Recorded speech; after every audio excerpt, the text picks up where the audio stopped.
You have to remember when you watch something like this movie, not a single bit of it is random or accidental. None of it. Because, you know, they had to draw, I don't remember how many frames per second these things are, 30 maybe. Maybe it's a little less than that, but it's high quality animation. And so someone had to paint 30 pictures to get a second of this. You're not doing that accidentally. It's really expensive. And everyone has to agree on exactly what's going to happen. And you might say, well, do the people who are doing this consciously know what they're doing? And the answer to that is, well, sort of, just like you do. You know, it's yes, they know, and no, they don't. And they know because they're really smart and gifted and all that, but they don't know because it's not all articulated, plus they're working in a group. So they know and don't know, just like you do when you're watching it, and so and when you do anything else.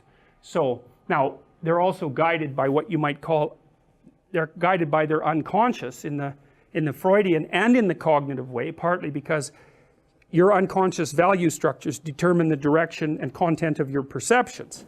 And so it's built right into the way you move your eyes, because you tend to look at things you value, right? Or at things you're afraid of. Like you look at things with valence, and part of the decision about what has value is dependent on the implicit structure of your moral system, because morality is about what's good and what isn't, and that's been partly a conscious construction of you, but it's partly something you've picked up by interacting with people like mad ever since you were born.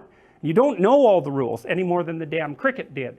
You just don't, and you can't, because you're too complicated. But you act them out, and then you also have representations of how people act in your imagination. Dreams are, that's what a dream is, that's what a fantasy is.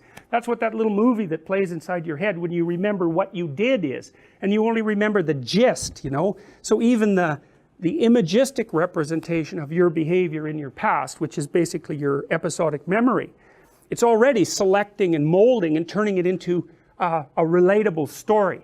It can't help but do that. It's the only way you can represent it. And so you don't know how you do that or why you do that, but part of it's governed by this implicit morality that's part of your procedural memory system, part of the way you act and part of the way you move your eyes and listen to things and focus on them. And that's all being instantiated inside of you because of this immense social, your biology, but also this immense social project that you're continually engaged in. And so that informs what you remember, it informs what you imagine, it informs what we collectively imagine, it informs what we can collectively understand. And partly what you're doing while you become conscious of yourself is to map the implicit structures that already constitute you from society into explicit representation. That's what self-understanding means. And you know, when you have that moment of insight about something you've done, it's like you're watching this repetitive behavior that you've manifested, probably that got you in trouble. You know, it's your characteristic way of falling accidentally into chaos, and you talk about it, and your problems, you talk about them with your friends, you talk about them, and maybe you have dreams about them, and you're trying to relate them, and you have memories about them that you can't get rid of because they're negatively toned, and so you talk about them, and then someone comes up with a little statement that links them together causally, and you think, aha, that's what I'm doing. And then maybe you can stop doing it, or at least maybe then you can think up some strategies for not doing it anymore. But it's not like you know. It's like you're acting it out. You know it that way. But until the representation matches that pattern, that click of insight doesn't occur. And that's like a revelation. It's a really good way of thinking about it. Because the knowledge is there in its implicit form, and all of a sudden, bang, it's been made explicit. As a fantasy maybe, or also as a set of semantic statements. You know, maybe you have a crush on someone and you don't notice it, and maybe you find yourself having a fantasy about them. You think, oh, that means something, that indicates something. Maybe you don't want to know that that's what you want, but the fantasy will tell you. And one of the things Jung suggested, and this is sort of out of the Freudian tradition of free associations, is watch yourself, watch your fantasies, because they're always happening. And they'll tell you something.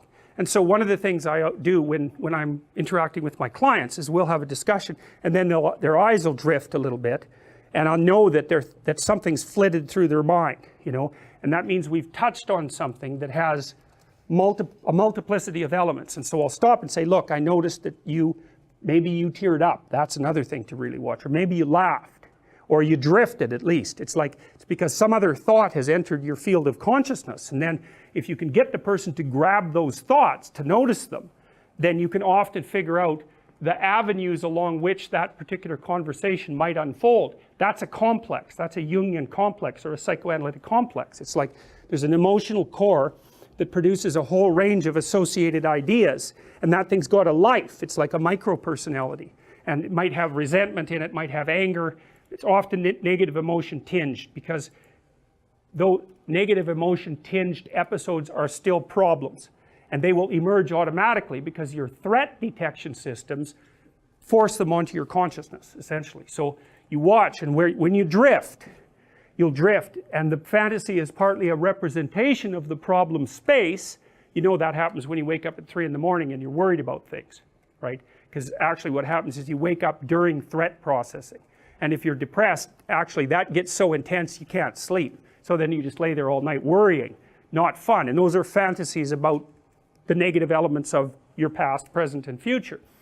And the fantasies can also breed solutions, and that's partly why Freud regarded dreams as wish fulfillments. It's partly, and he wasn't, that was where he stopped. It's not correct.